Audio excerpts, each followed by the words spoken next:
সিলেটে বৃষ্টিপাত কমে যাওয়ায় নদ-নদীর পানি কিছুটা কমেছে।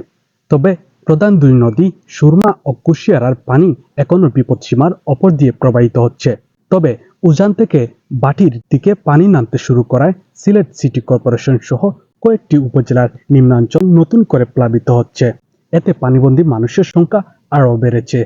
এদিকে নদ-নদীর পানি কিছুটা কমলেও সুরমা কুশিয়ারার অত্যন্ত 15টি স্থানে নদীর প্রতিরক্ষা বাঁধ ভেঙে পানি প্রবেশ অব্যাহত রয়েছে, যার কারণে নদী তীরবর্তী পরিবারগুলো এখনও আশ্রয়কেন্দ্র থেকে বাড়ি ফিরতে পারেনি।